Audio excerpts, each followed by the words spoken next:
السلام علیکم ورحمۃ اللہ وبرکاتہ۔ محترم عزیزوں اور دوستو، اذان کا جواب دینے کا حکم کیا ہے؟ فرض ہے، واجب ہے، سنت ہے، نفل ہے یا مستحب ہے؟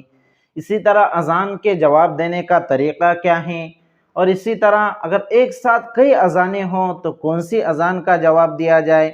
اذان کے بعد پڑھی جانے والی دعا کیا ہے اور اس کا طریقہ کیا ہے، اس کی فضیلت کیا ہے؟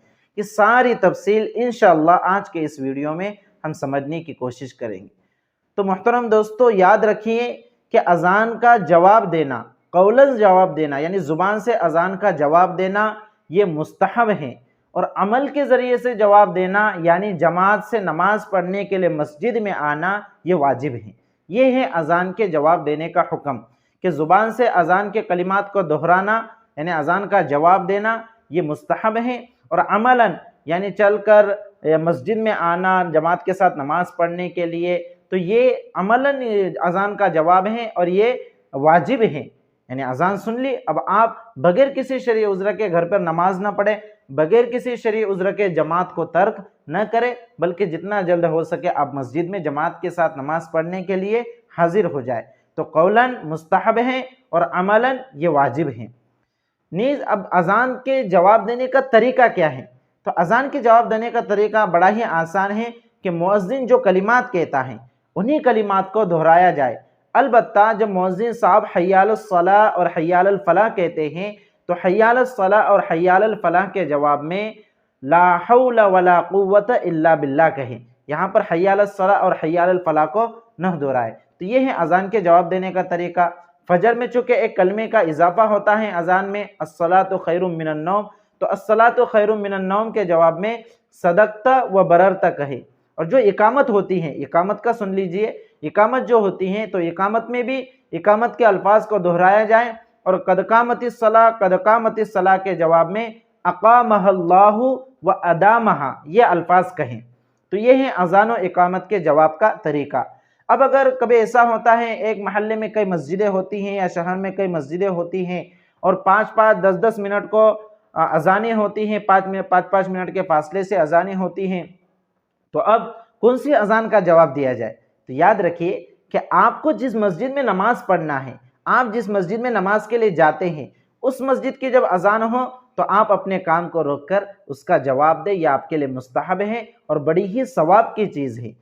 اور اس اذان کا جواب دینے کے بعد اگر دوسری اذانیں ہوتی ہیں یا پھر آپ جس مسجد میں نماز پڑھنے کے لیے آتے ہیں اس کی اذان سے پہلے دوسری اذانیں ہوتی ہیں تو ان کا جواب دینا آپ کے لیے ضروری نہیں ہے، تو آپ اپنے کام کے اندر مشغول رہ سکتے ہیں۔ لیکن اگر کوئی خالی ہے، کوئی فارغ ہے، تو وہ تمام اذانوں کا اگر جواب دیتا ہے تو یہ اور بھی زیادہ اچھا ہے، اسے انشاءاللہ ثواب ملے گا جتنا زیادہ وہ اذانوں کا جواب دے گا۔ اب اسی طرح جب اذان مکمل ہو جائے تو پھر اذان کے بعد کی جو دعا ہے اس کی بڑی فضیلت احادیث میں آئی ہے۔ اذان کے بعد تو سب سے پہلے درود شریف پڑھے اور اس کے بعد کیا کرے؟ یہ دعا پڑھے، اللہم رب هذه الدعوة التامة والصلاة القائمة آت محمدا الوسیلة والفضیلة وابعثه مقاما محمودا الذی وعدته انک لا تخلف الميعاد۔ تو یہ دعا ہے، اس کی فضیلت احادیث میں یہ آئی ہے کہ جو شخص اذان کے بعد درود شریف اور اس دعا کے پڑھنے کا اہتمام کریں گا، اللہ رب العزت آپ صلی اللہ علیہ وسلم کی شفاعت اس کے لیے مقدر کر دیں گے، یعنی آپ صلی اللہ علیہ وسلم کی شفاعت اور سفارش اسے آخرت میں نصیب ہوں گی۔ اس میں ایک باریک اشارہ ہے اس حدیث میں کہ جو شخص بھی اس دعا کے پڑھنے کا اہتمام کریں گا اس کا خاتمہ اچھا ہوگا، حسن خاتمے کی دولت اور نعمت اسے اللہ کی طرف سے ملیں گی۔ یہ اس میں ایک اشارہ ہے۔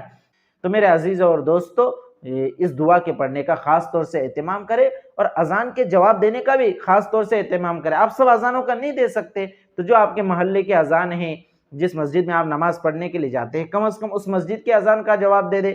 حدیث شریف میں آتا ہے کہ 4 لوگ بڑے سخت دل اور بے رخے ہیں۔ نمبر 1 جو کھڑے رہ کر پیشاب کرے، نمبر 2 جو نماز سے فارغ ہونے سے پہلے اپنی پیشانی کو صاف کرے، سجدے وغیرہ میں کچھ مٹی وغیرہ اگر پیشانی کو لگ جاتی ہے تو نماز مکمل ہونے سے پہلے اس کو صاف نہیں کرنا چاہیے، سجدے کی ایک نشانی ہوتی ہے، اس لیے اس کو نماز مکمل ہونے سے پہلے پیشانی پر ہاتھ نہ پھیرے۔ اسی طرح نمبر 3 جو شخص اذان سنے اور اس کا جواب نہ دے۔ دیکھیے یہاں پر آ گیا کہ اذان سن کر بھی اگر جواب نہیں دیتے تو ایسا شخص سخت دل ہے، بے رخا ہے، اسی طرح نمبر 4 ہیں جو میرا ذکر سنے اور مجھ پر درود نہ بھیجے، یعنی جب اذان میں ہم نے آپ صلی اللہ علیہ وسلم کا نام سن لیا تو اب اذان کے بعد کیا کریں، درود شریف پڑھ کر ہم دعا پڑھے، وہ دعا جو آپ صلی اللہ علیہ وسلم کی سفارش جس سے نصیب ہو سکتی ہے۔ تو میرے عزیز اور دوستو، اذان کے جواب دینے کی بڑی فضیلت ہے، تو اس کا بھی خاص طور سے اہتمام کرے۔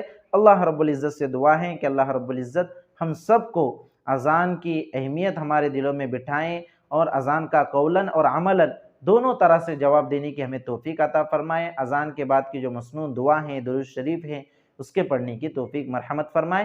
والسلام علیکم ورحمۃ اللہ وبرکاتہ۔